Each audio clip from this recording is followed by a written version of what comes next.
महाराष्ट्र राज्याचा आराध्य दैवत शिव छत्रपतींना वंदन करून सरसेनापती माननीय बाळासाहेब ठाकरे आणि आपल्या सगळ्यांचेच गुरुवर्य धर्मवीर आनंदीगे साहेबांच्या स्मृतीस विनम्र अभिवादन करून आजच्या या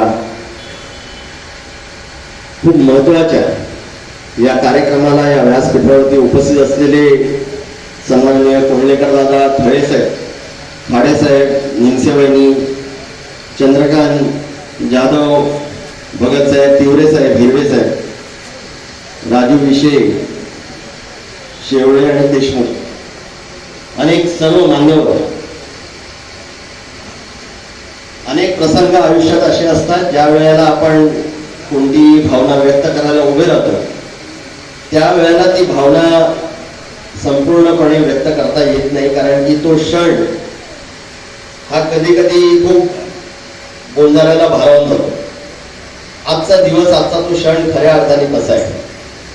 आज गुरुवर्य धर्मवीर आनंदीगे साहेबांची जयंती आणि रवी लकडेंनी हा एक अप्रतिम असा उपक्रम या इकडे शहापूर या तालुक्यात आयोजित केलेला आहे. खरोखर मन भरून येतं, कारण की सकाळपासून अनेक माध्यमांना मुलाखती देत असताना दिघे साहेब काय हे सांगत असताना ज्या वेळेला दिघे साहेबांचं कुटुंब एवढ्या मोठ्या पद्धतीने बघितलं जातं त्यावेळेला खरोखर तो जिव्हाळा, ते प्रेम, तो विश्वास, तो अधिकार हे खऱ्या अर्थाने समजण्यात येतं. दादा, मला आज सकाळी एका मुलाखतीमध्ये असं विचारलं गेलं की धर्मवीर चित्रपट बघितल्यावरती तुम्ही त्यावेळेला तुमची भूमिका मांडलेली, आज देखील तुमची तीच भूमिका आहे. तर मी असं सांगितलं की धर्मवीर चित्रपट हा फक्त 2-3 जणांना घेऊन बनू नाही शकत. तुम्हाला खऱ्या अर्थाने जर का धर्मवीर समजायचे असतील तर त्या शहरी भागापासून घेऊन तळागाळीचे जो शिवसैनिक आहे, मग तो कोणत्याही धर्मपंथाचा असो, कोणत्याही जाती धर्माचा असो, कोणत्याही पक्षाचा असो, ज्या वेळेला त्याच्यापर्यंत तुम्ही पोचाल त्यावेळेला तुम्ही त्याची मुलाखत घ्याल, त्यावेळेला खऱ्या अर्थाने धर्मवीर काय हे तुम्हाला समजेल. धर्मवीर हे फक्त शहरापुरते मर्यादित नव्हते. धर्मवीर हे प्रत्येक आदिवासी पाड्यापासून घेऊन तळागाळातील प्रत्येक शहरी भागापासून घेऊन ग्रामीण भागापर्यंत तसे. दिघे साहेबांचं संबंध, जरी मी रक्ताचा असलो, जरी मी पुतण्या असलो, जरी मी दिघे साहेबांना अग्नी दिली असली, तरी मला असं वाटतं की दिघे साहेबांचं खऱ्या अर्थाने कुटुंब हे आपण सगळे आहात. याच्या मागचं कारण असं आहे की ज्या पद्धतीचा अधिकार दिघे साहेबांनी तुमच्यावरती बजावला, ज्या पद्धतीने अधिकारीत्या ते तुमच्याशी बोलायचे, तेवढाच अधिकार तुम्ही आणि तुमच्या घरच्यांचा त्यांच्यावरती देखील होता. या नुसत्या ठाणे जिल्ह्यामध्ये फिरत असताना मला ज्या वेळेला शिवसेना आपली एकत्रित होती त्यावेळेला सन्माननीय उद्धव साहेबांच्या आशीर्वादाने मला युवासेनेचं जेव्हा निरीक्षक पद मिळालं या ठाणे आणि पालघर जिल्ह्याचं, त्यावेळेला इकडे बसलेल्या कोंडलेकर दादा आणि थळे साहेबांचे आशीर्वाद घेऊन त्या दौऱ्याला निघालेलो. आल्यावरती इकडे तिवरे साहेब आणि खाडे साहेब भेटले. अनेक असे दिग्गज आणि ज्येष्ठ मंडळी या दौऱ्यामध्ये त्यांच्या सानिध्यात आलो. खऱ्या अर्थाने शिवसेना काय, हे कुटुंब कसं असतं, या कुटुंबामधले ज्येष्ठ मंडळी कसे तुम्हाला आधार देतात, कसं सांभाळून घेतात, कशी तुम्हाला मार्गदर्शन करतात आणि तुम्ही यशस्वी व्हाल याच्यासाठी ही लोक काय काय झटतात हे तुम्हाला बघायला मिळतं. आणि तो अनुभव माझ्या आयुष्यात मला, मी अनेक ठिकाणी जात असताना हे सांगतो की आमच्यासारख्या तरुणांना जी पदं मिळाली ती खूप सोप्या रूपाने मिळाली, पण त्याच्यासाठी खऱ्या अर्थाने जर का तुम्ही झटलात, ज्यांनी त्याग केला, ज्यांनी आपलं उभं आयुष्य या संघटनेला घालवलं, ज्यांनी संघटना एकदम किरकोळ शून्यातनं आतापर्यंत एवढी फोफावली, एवढी मोठी केली, त्याचे खरे मानकरी आहात ते तुम्ही सगळे आहात.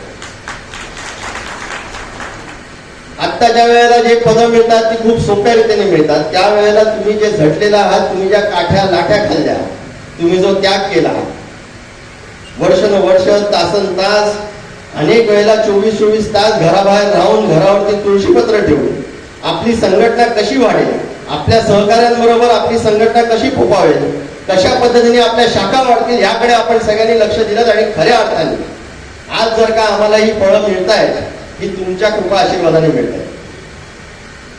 आणि अनेक ठिकाणी मी तरुणांना हेच गोष्ट सांगतो की जर का आपल्याला पुढची वाटचाल यशस्वी करायची असेल, आपल्याला आपली संघटना पुन्हा एकदा शून्यातनं चांगल्या पद्धतीने निर्माण करायची असेल, तर आपल्याला ज्येष्ठांचा आशीर्वाद, त्यांचं मार्गदर्शन अत्यंत मोलाचं आहे. ही ज्येष्ठ मंडळी कधी पुढे पुढे येत नाहीत, कधी पुढे पुढे करत नाहीत, कधी कधी त्यांना मान सन्मान हा देखील गरजेचा नसतो. त्यांना फक्त एकच गरजेचं असतं, ते म्हणजे प्रेम, तो जिव्हाळा. त्यांचा मान सन्मान त्याच्याच मध्ये येतो ज्या वेळेला आपण दोन प्रश्न त्यांना विचारतो आणि ते कौतुकाने आपल्याला सांगतात. मला असं वाटतं त्या ह्या सगळ्या गोष्टींमध्ये, या संघटनेमध्ये असलेलं कौटुंबिक प्रेम हे आपल्याला दिसून येतं.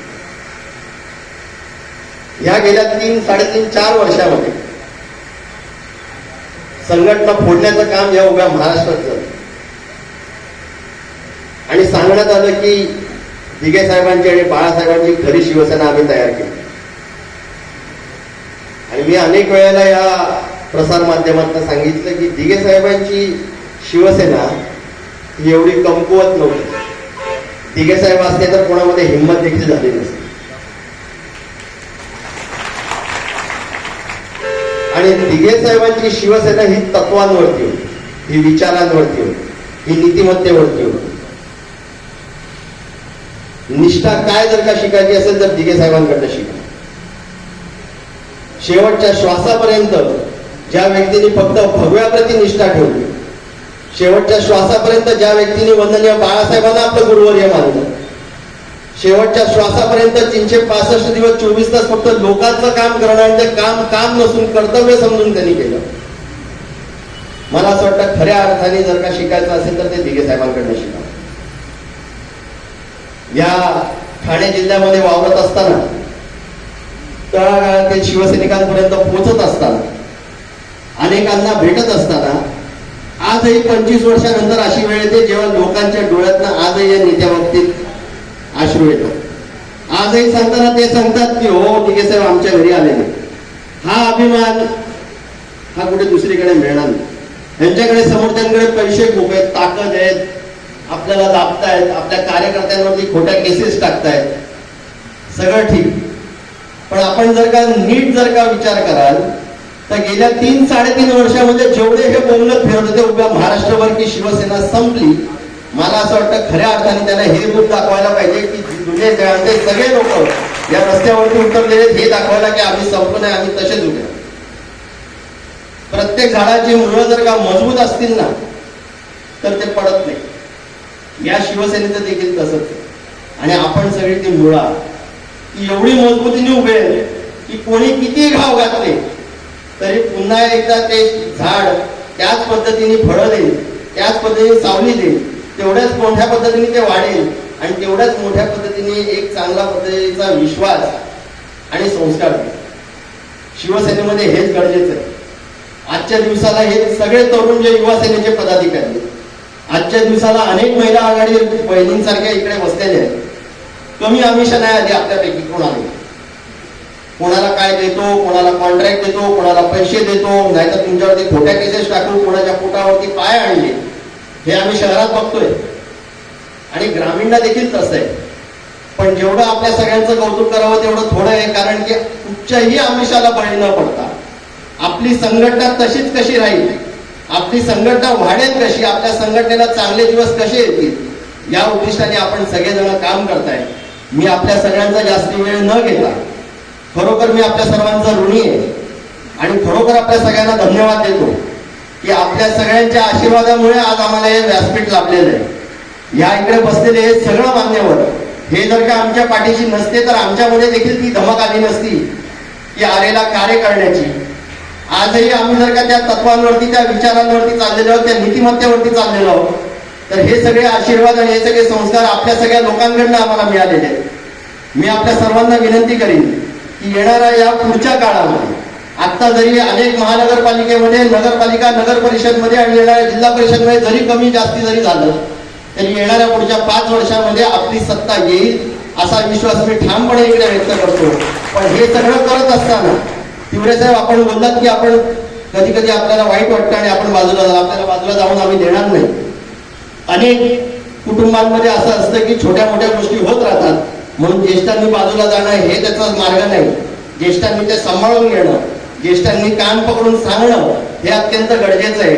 वेळेवरती ती कान उघडणी झाली तर ते कुटुंब देखील तशाच पद्धतीने चांगलं राहतं आणि चांगलं फोपावतं.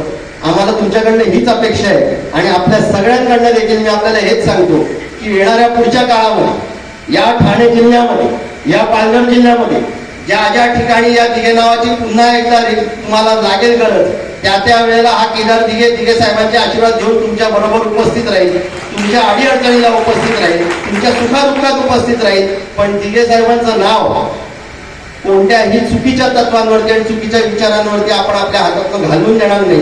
दिघे साहेबांचे विचार हे आपल्या रक्तात आहेत. सन्माननीय वंदनीय बाळासाहेबांचे विचार हे आपल्या रक्तात आहेत. हे रक्त कोणी बदलू शकणार नाही. आपण खऱ्या अर्थाने ही शिवसेना पुन्हा एकदा मजबूतीने उभे करू अशा ठाम विश्वास आपल्या सगळ्यांकडे देतो. पुन्हा एकदा आपण सगळे इकडे मोठ्या प्रमाणात उपस्थित राहिलात त्याकरता आपल्या सगळ्यांना धन्यवाद देतो. आणि रवीने एवढ्या चांगल्या पद्धतीचा कार्यक्रम इकडे आयोजित केला.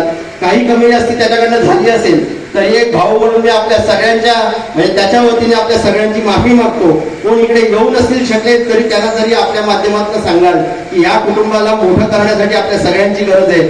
खूप खूप धन्यवाद. जय हिंद, जय महाराष्ट्र.